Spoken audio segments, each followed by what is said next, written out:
Shri Gurubhyo Namaha Harihi Om. Today we will discuss a framework and also process for feedback adoption or rejection.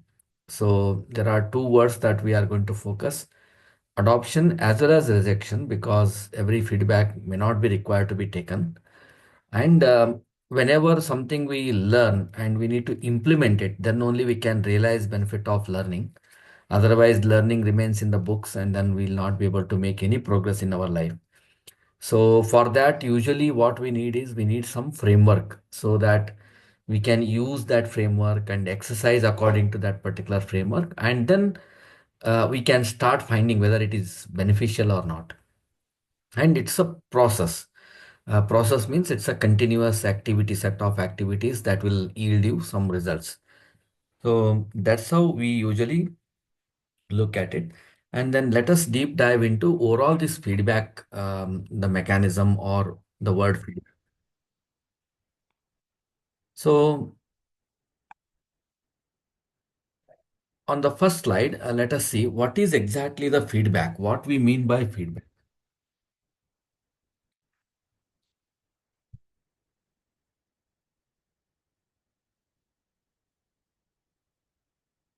So feedback is something where we keep performing something and we produce something, and then we need to see whether it is making sense or not through external systems, or sometime even ourselves we can sit calm and cool and then think whatever I'm doing, is it right or wrong, so that we can make corrections to it.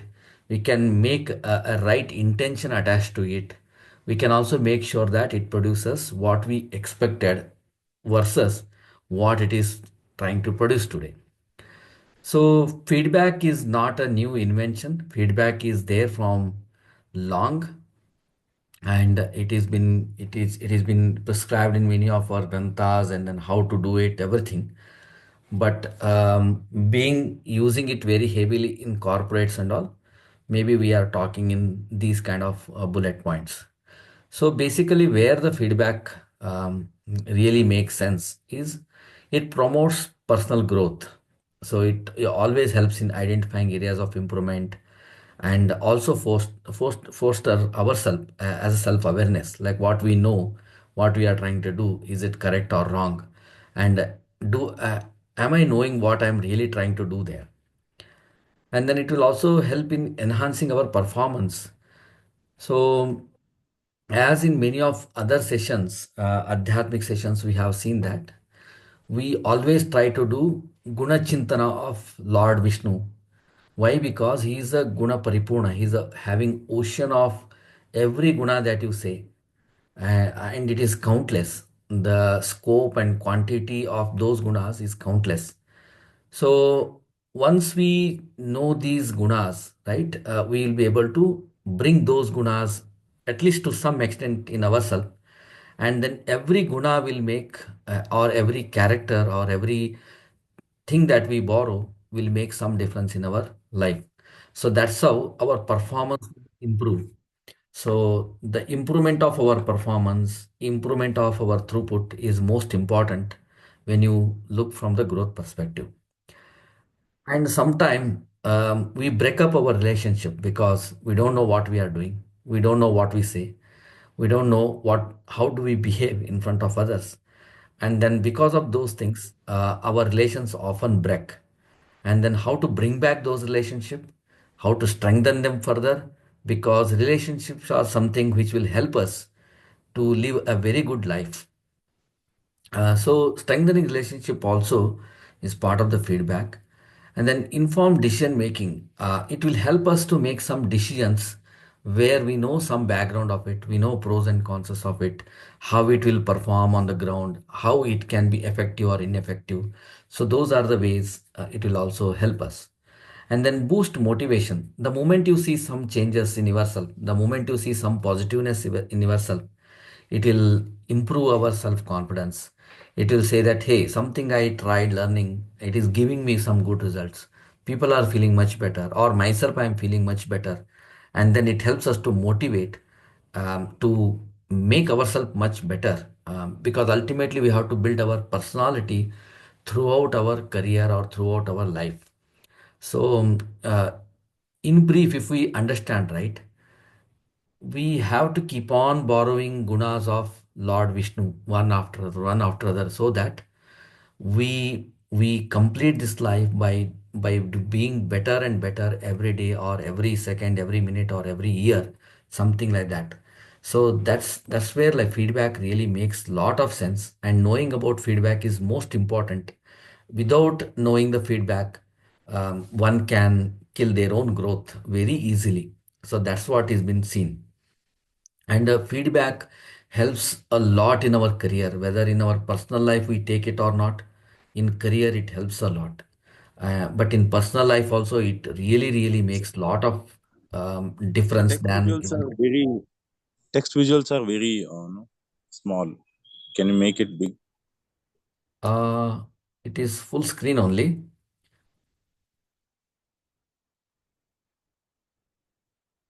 Yeah, let us see. Only text is there. Next slides. Okay. So now question comes, okay, when we say that feedback is one of the important step in our life or in career or in our education or wherever it is, why we don't take feedback? People here don't say others, including myself, why we often tend to not take feedback at all. So the first and foremost point is fear of getting negative image of the self. What if someone says, hey, you are not looking good, so hence I don't want to take a feedback. What someone says that, hey, your technical knowledge is not good, so hence I don't want to ask any question about my technical abilities to others. What if someone says, hey, your dressing sense is not good, so I don't want to become, I mean, basically, I don't want to get a negative image of myself. So with that particular fear, often we don't take the feedback at all. We even don't try to listen to those feedback, or even tend to motivate someone or prompt someone to give a feedback. Then fear of change. Change is always tough in the mind. But when you try to put in action, right, change becomes easy. You'll be able to do anything differently from next minute itself. But the change is very rigid in terms of mindset.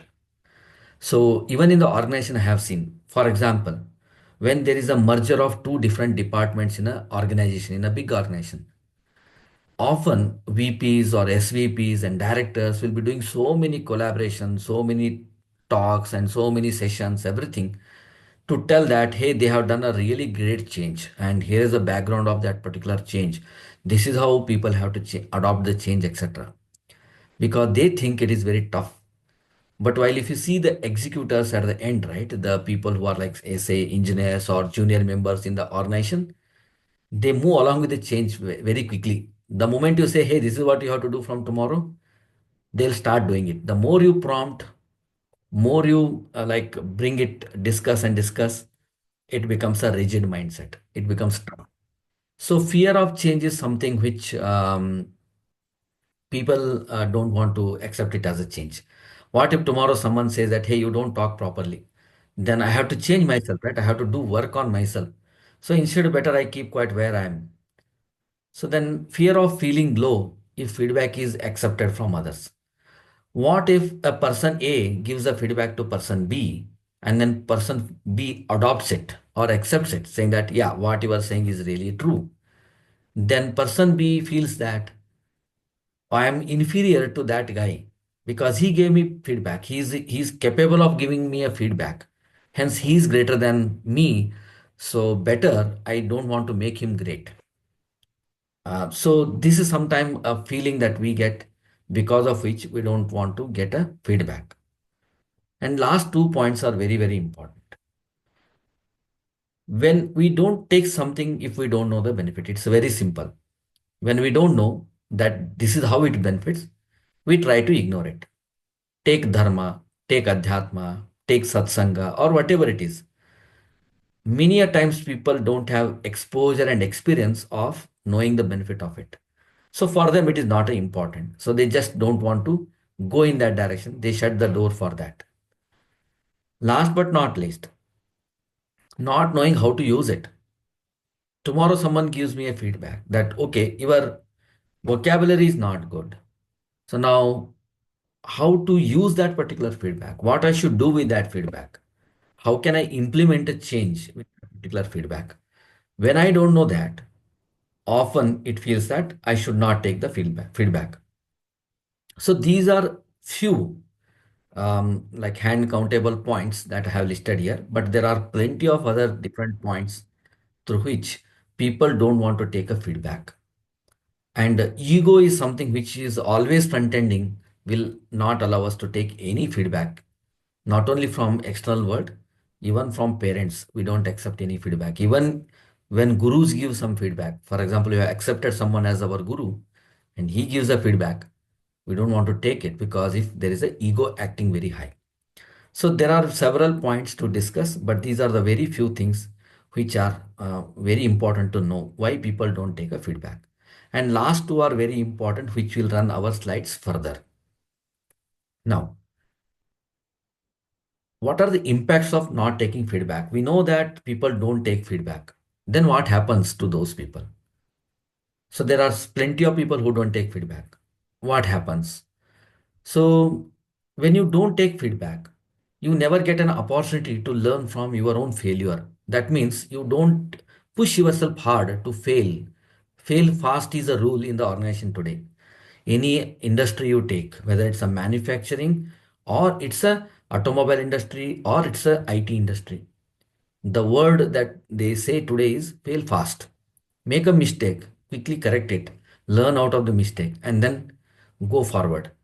If you hesitate to make a mistake, you will never move forward at all. Many of the decisions that we take in life, they may give good result or they may become failure.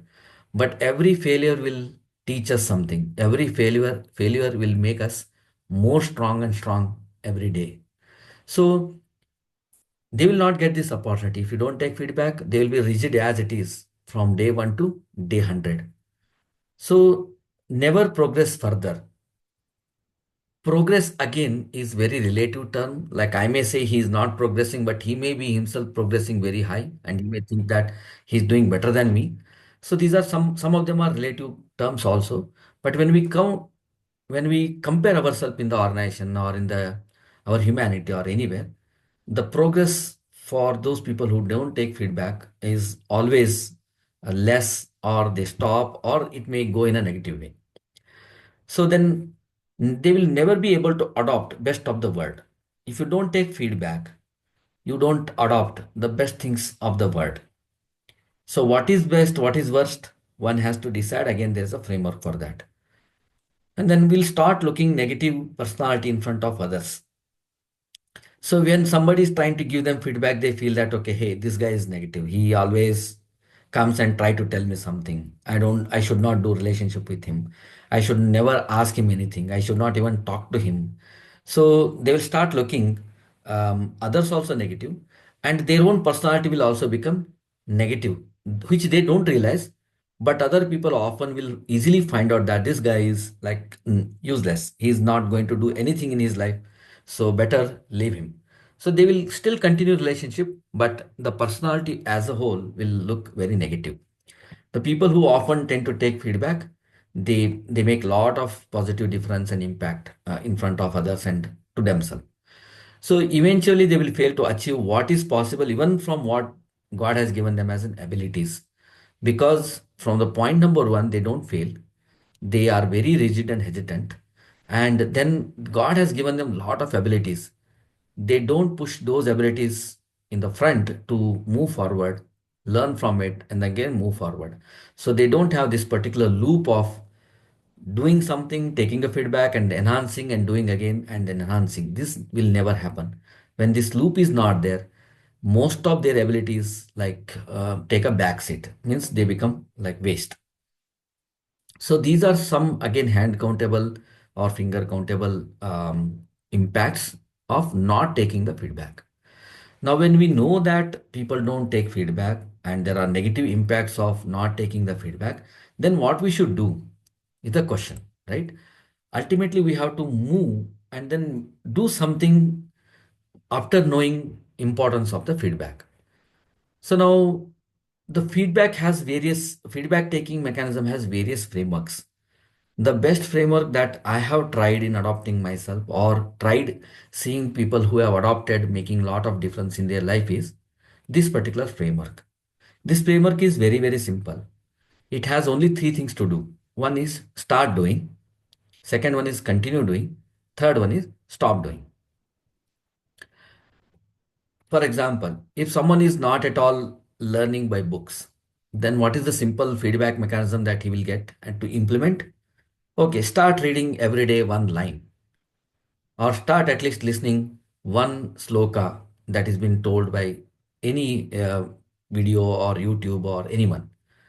Daily start chanting at least one nama of Lord, like Keshava Nama today. Understand what is Keshava. And then move on next day or next week to Narayana, like that.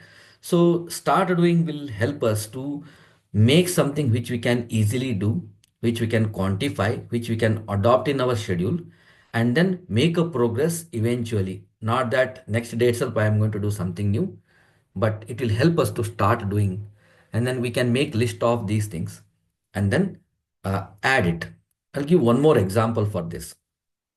For example, in a group of five members in a team, if often sometime the other four members will say that, hey, this guy is very talkative.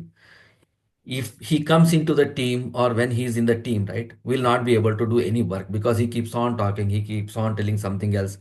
In between, he will disturb every 5 minutes. So this is something which feedback we have heard. So now start focusing for 5 minutes. Start focusing for 10 minutes is one of the action item that we can put into start doing list. And then continue doing. Sometime we are doing really good and we are like adopted the best of the world and then doing things fine. Then you should not be just change because you have to change and you have to keep on upgrading or changing yourself. So continue doing some of the things. For example, daily I am doing Sandhya Vandana at morning and evening on a almost proper timing. Continue doing that. So don't change too much in that. You just continue doing it. So often I am on time for any meeting and I'm on time to my work. I'm on time when I have to drop my kids to school, whatever it is. If I'm doing good, continue doing it. So this list is like sometime very important to see and motivate yourself that what you are doing really good, what is going well for you. So this list you should also have. Then stop doing. Stop doing is not really tough unless you write down and then make a conscious effort to achieve it. Stop doing is something which is most important for you to fuel other 2 points that you have written, like start doing and continue doing. For example, I'm missing bus. That means you should stop doing that because you have to understand what is the impact of that. Often you miss a bus. So you go very late to office. The moment you go late to office, you will not be able to attend your morning meetings. Or you go to school late, then you get a scolding. Your mind is like corrupted, or you become depressed. The moment you step into the school, you'll not be able to focus on studies. So better stop it. You have some habits, say often taking something and eating, so which is not good for your health, then put that into stop doing. So like this, if you make some list of things which you often get feedback from people, or when yourself you are spending good amount of time consciously by sitting alone, by doing self appraisal, you'll come to know these things and then you have to put them into stop doing list. The moment you have these three things in your hand, you will be able to implement them very, very easily. And now question comes, 100 people will tell 100 things to us. For example, someone says, hey, your dressing sense, you don't have proper dressing sense. What I should do? And often I myself feel that I'm entertaining myself by laughing or by cracking some jokes and all. And then people say, hey, you should not do this. Because they are very serious, I should stop doing it. How should I take a feedback, right? Because feedback taking as important and as important to adopt the feedback, you should also know from whom to take feedback and how to see that which feedback is valid, which feedback is invalid. That's why in the title of this particular presentation, I have said adoption and rejection. Sometimes you have to reject the feedback also. For example, you are already working, say 10 to 11 hours in a week, in a day, and then your boss comes and say that, hey, you have to do little better job in the office. Why don't you work for 12 hours? Look at that X guy who is doing more work. This is also feedback. Should we adopt that feedback? So, how to decide the feedback? Which one is correct? Which one is wrong? Because the moment you start taking feedback, everybody will start giving you feedback. Everybody will give one or two points. Then what to do? This is the confusion because of which many people even don't take feedback. And because of these n number of feedback that are coming, it becomes very tough to adopt them in life and then experience yourself a change. So now this is the slide that will explain what to do. So here I am putting very simple formulas based on my own experience as well. For example, if someone says I am more talkative, for me, say assume that my colleague has told that you are more talkative. Really, should I care about his feedback? Who is he to give me a feedback? So then I can take that particular feedback, write it into my feedback book, and then see whether in the past did my parents or very close friends or guru provided such feedback to me or not. This is most important thing which people neglect in their life. Being from childhood under the guidance of parents, we often get hundreds of feedback, and because of our so much love towards parents, so much our privileges on the parents, we tend to ignore those feedback. For example, if I'm not keeping my notebooks or my pens or my pencils neatly after I complete my study, parents often give a feedback right at home saying that, hey, you are not at all neat, you are not keeping things properly, you are not disciplined, you are not really caring about your valuable stuffs that are being given to you, you don't care about the money, because so many factors are associated with pen, pencil, or even simple eraser, right? Even 1 rupee is important when you start your financial journey in your life. So now when a feedback comes, what I do personally is I try to see whether my parents gave me at any particular point of time a feedback. I try to quote one example here, which happened in my life. Often, when I sit in front of my lunch, I immediately used to get frustrated, saying that, okay, why did you do this particular subji, which I don't like, without eating? The moment I do this, the person who prepared that with so much effort, with so much selfless, like because there is no benefit, right? If they make me very tasty food today, will I give any reward to them? No. It's a very selfless service they are doing at home. The moment I say like that, their mood is spoiled.